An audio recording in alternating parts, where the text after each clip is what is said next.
เพียงผู้ป่วยแต่ตุหนองตองป่วยมาก่อนแต่ปัจจุบันไม่ได้ป่วยก็นั่งอยู่เนี้ยนอนอยู่นี้กลางวันกลางคืนรับแขกก็นั่งอยู่นี้เทศนาธรรมอัดธรรมจัดรายการสดก็นั่งอยู่ตรงนี้นะดังได้ญาติโยมบางท่านบางคนไปถึงวัดถึงบาก็ได้หูได้ถามดูก็ตอบฟังการที่เอาจะมีการการจาอย่างกันก่อนนั้นเขาจะต้องไหว้พระแล้วก็วันนี้เป็นวันศีลวันธรรมเป็นวันแห่งพระพุทธเจ้านอกจากไหว้พระรัตนตรัยแล้วสมทานเอาศีลแล้วเขาก็จะสวดบทโพชฌังคปริตถวายพระพรชัยมงคลแด่สมเด็จพระเจ้าลูกเธอเจ้าฟ้าพัชรกิติยาภาขอคือพระองค์ท่านนั้นได้หายจากอาการพระประชวรการเจ็บไข้ได้ป่วยขอโรคภัยไข้เจ็บต่างๆอันตรายหายไปขอพระองค์มีสุขภาพพระมัยอันแข็งแรงถึงกายถึงใจและมีพระชนมายุยิ่งยืนนานได้120 ขวบเข้าพรรษายิ่งขึ้นไปต่อไปไหว้พระเนื้อญาติโยมเนื้ออะระหังสัมมาสัมพุทโธภควาพระผู้มีพระภาคเจ้าเป็นพระอรหันต์ดับเพลิงกิเลสเพลิงทุกข์สิ้นเชิงตรัสรู้ชอบได้โดยพระองค์เองพุทธังภวันตังอภิวาเทมิข้าพเจ้าอภิวาทพระผู้มีพระภาคเจ้าผู้รู้ผู้ตื่นผู้เบิกบานกราบพระพุทธสวากขาโตภควตาธัมโมพระธรรมเป็นธรรมที่พระผู้มีพระภาคเจ้าตรัสไว้ดีแล้วธัมมังนัมสสามิข้าพเจ้านมัสการพระธรรมกราบพระธรรมสุปฏิปันโนภควโตสาวกสังโฆพระสงฆ์สาวกของพระผู้มีพระภาคเจ้าปฏิบัติดีแล้วสังฆังนัมมามิข้าพเจ้านอบน้อมพระสงฆ์กราบพระสงฆ์นะโมตัสสะภะคะวะโตอะระหะโตสัมมาสัมพุทธัสสะนะโมตัสสะภะคะวะโต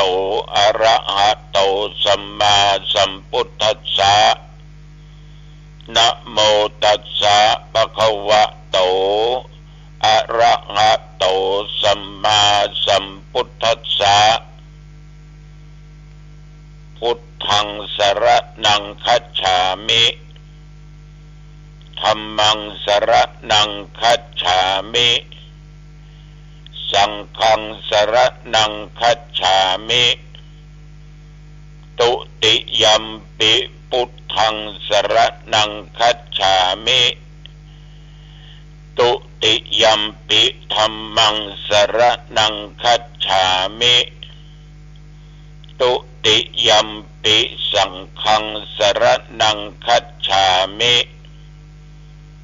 ตติยัมปิพุทธังสรณังคัจฉามิตติยัมปิธัมมังสรณังคัจฉามิตติยัมปิสังฆังสรณังคัจฉามิปานาติปาตาเวระมณีส สิกขาปะทังสมาติญามิอตินนาตานาเวระมะณีสิกขาปะทังสมาติญามิกาเมสุมิจฉาจาราเวระมะณีสิกขาปะทังสมาติญามิมุสาวาตาเวระมะณีสิกขาปะทังสมาติญามิสุราเมรยมัจจปมาทฐานาเวระมะณีสิกขาปะทังสมาติญามิอิมานิปัญจสิกขาปทานิสีเลนะสุขติงยันติสีเลนะโภคสัมปทาสีเลนะนิพพุติงยันติตัสสมาสีลังวิโสทะเย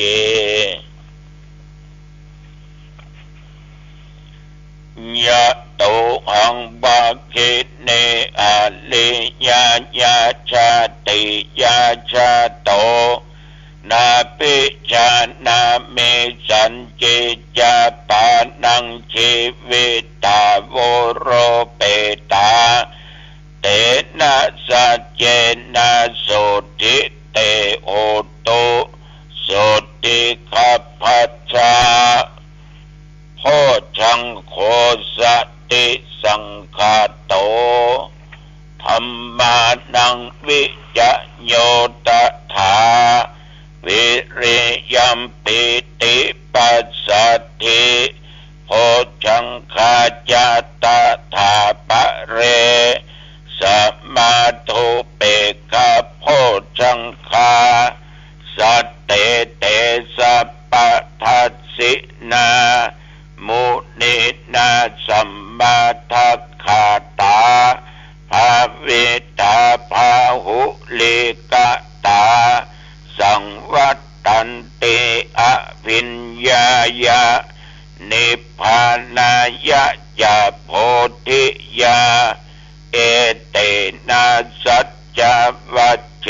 นะโสทิเตโอโตสัพพทาเอกัสสะมิงสามะเยนะโทโมขันลานัญจกัสสะปังกิลาเนตุเกเตติสวาโพชังเกสัตตะเทสัญญิเตจะตังอาภินันติตวาโรคามุตกิงสุตังคะเนเอเตนะสัจจวัชเชนะโสทิเตโอโตสัพพทาเอกทาธัมมราชาปิเกลัญเยนะปิปิริโตจุนทัตเตเลนะตัญเยวะภานาเปตวานะสัทธลังสัมโมติตวาจะอาภาธาตัมหาวุฒาสิธานะโสเอเตนะสัจจวัชเชนะโสทิเตโหตุสัพพทาปะหินาเตจะอาภาธาตินนันนัมปิมะเหสินังมัคคาอัตตะกิเลสาวะปัตตานุปติธัมมะตังเอเตนะสัจจวัชเชนะโสทิเตโอตุสัพพทาภวตุสัพพมังคลังรักขันตุสั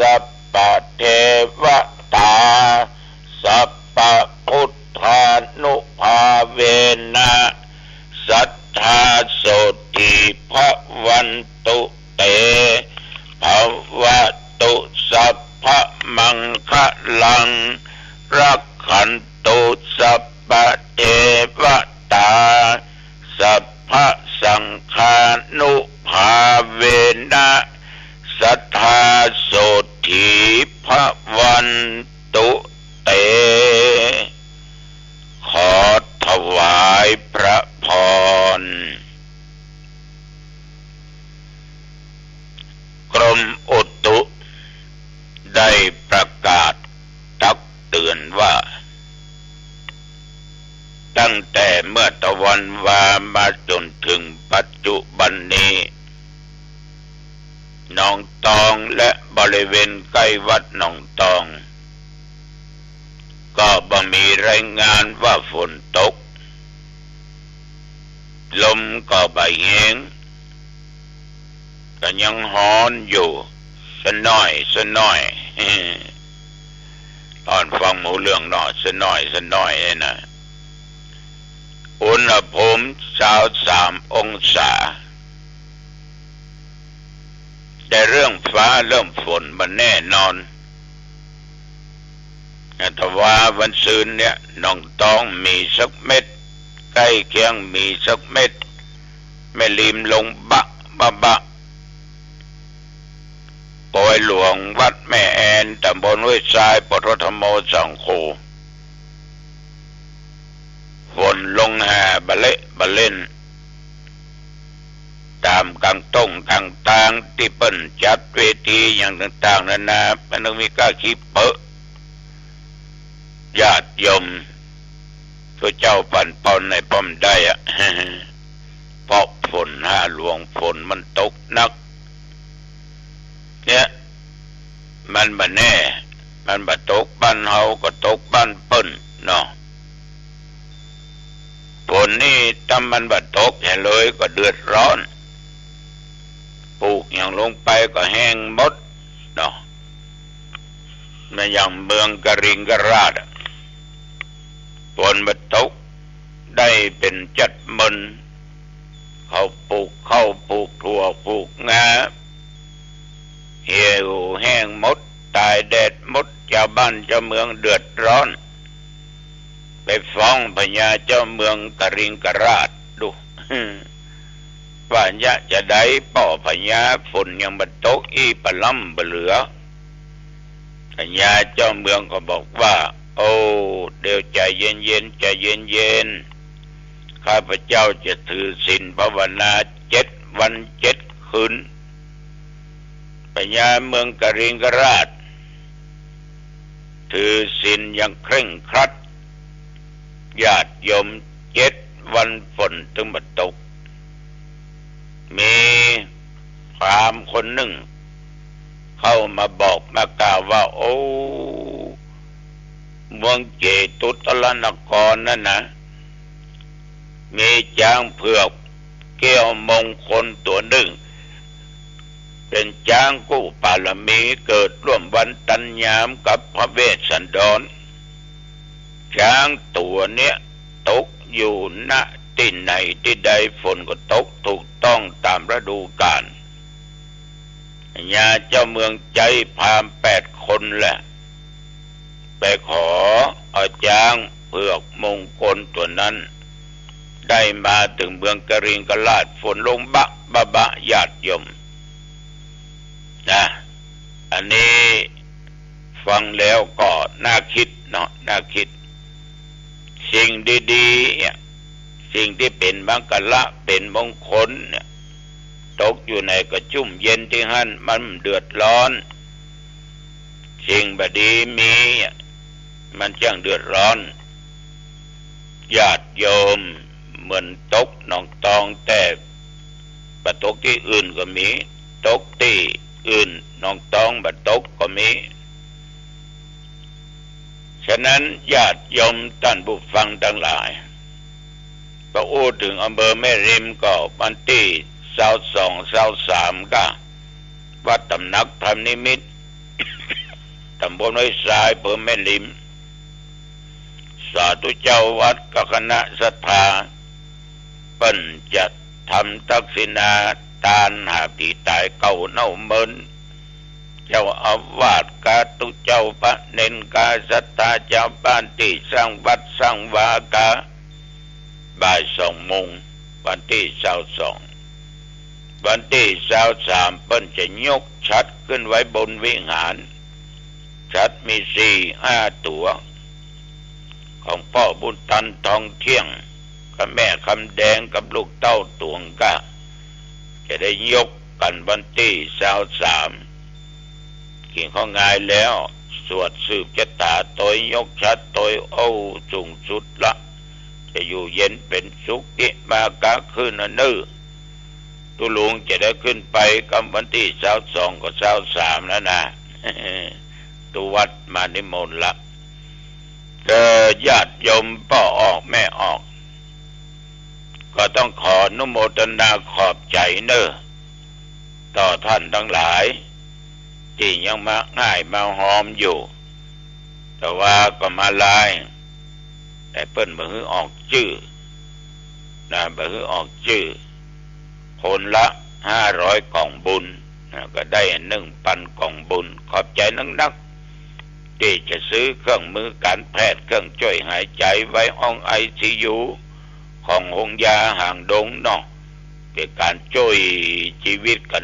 ญาติโยมได้บุญนักได้บุญหลายก็จะไปลืมวันที่16-17ที่วัดดอยสปัญโญอำเภอแม่วางคณะสงฆ์ภาค7เชียงใหม่ละพูนแม่ฮ่องสอนเพิ่นจะจัดนิทรรศการเรียกว่าเอาผลงานของหน่วยอบรมประชาชนประจำตำบลแต่ละอำเภอไปเปิดบูธกันญาติโยมได้ได้หันว่าตูเจ้าเขาเนี่ยเป็นยักการยักงานอย่างใดพ่องมีของไปหลายอย่างหลายประการห่างดงนี่ก็เตรียมเป็นนักลงนะแต่เพิ่นจะไปขนครัวกันไปวันที่15ตอนเย็น16นั้นเจ้าพระคุณสมเด็จเป็นประธานเปิดป้ายอบต.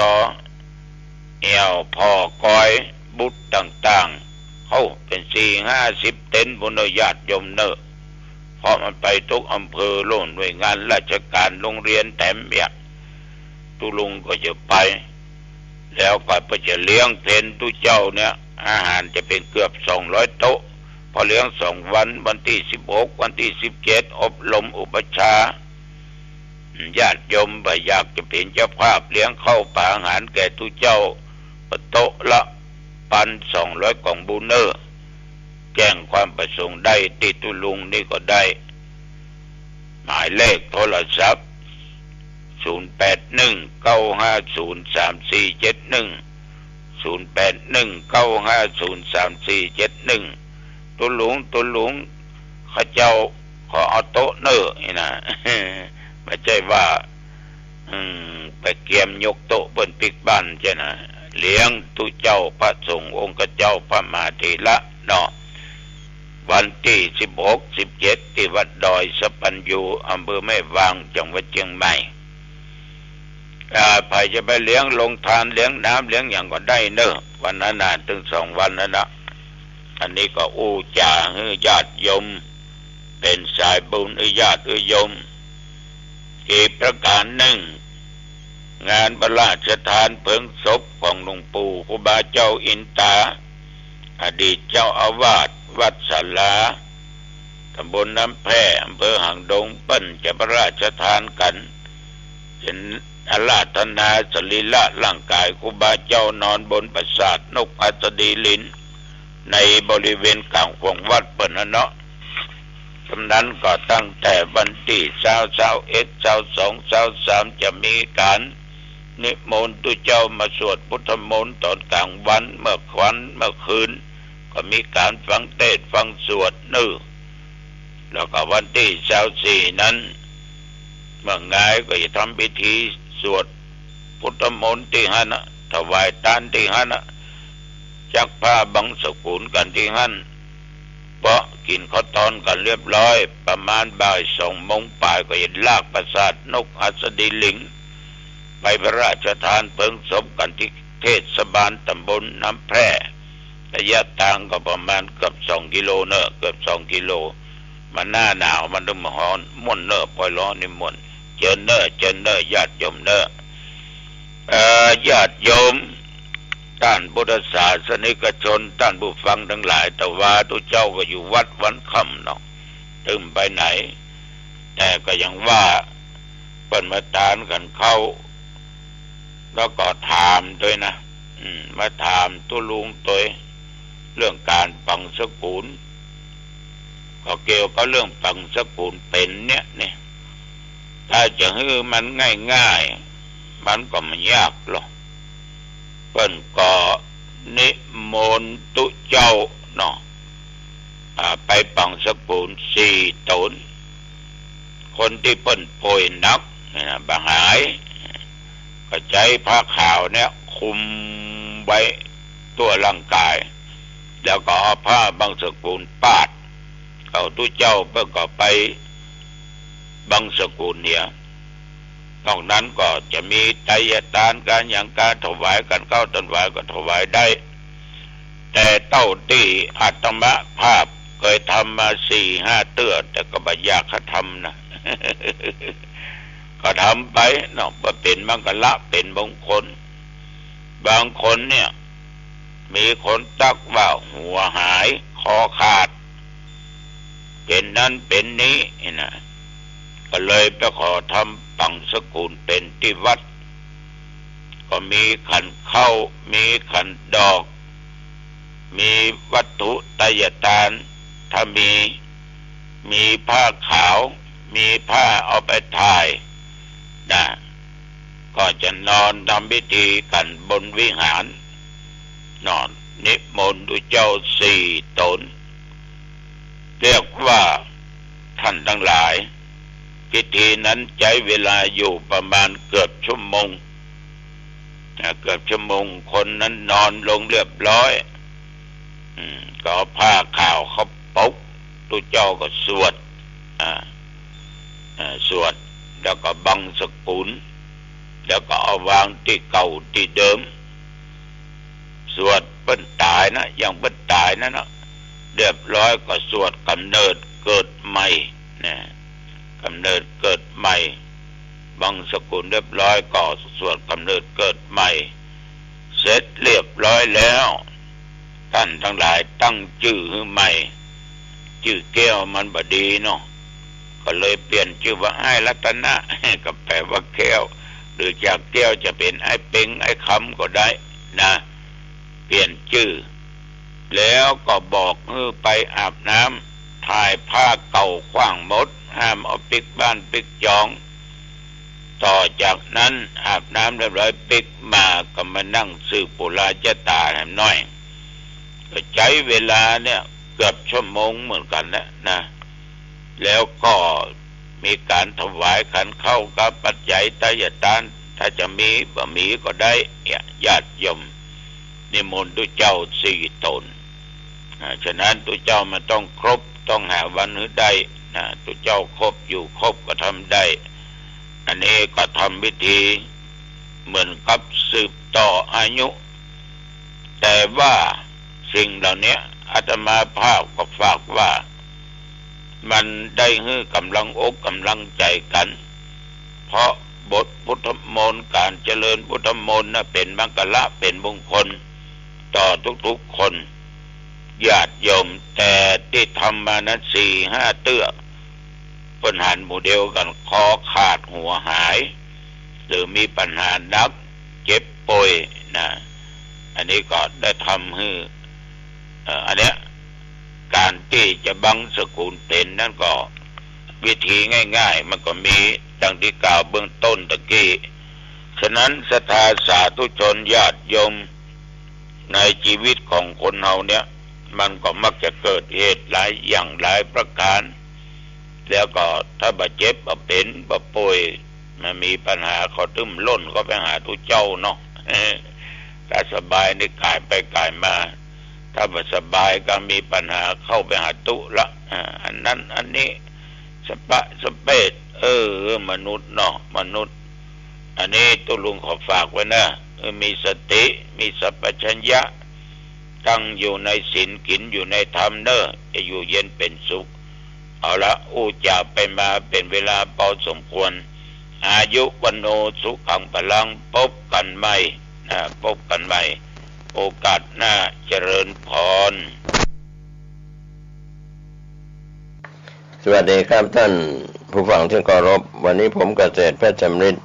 ขออนุญาตนำเล่าประวัติท่านอาจารย์พระมหาบัวญาณสัมปันโนขออนุญาตจากมูลนิธิพระสงบมนัสสันโตตำบลหนองกวางอำเภอโพธารามจังหวัดราชบุรีได้กล่าวสรุปในสารบัญตอนแรกไปวันนี้ก็เริ่มต้นตอนถัดไปว่าเป็นประวัติ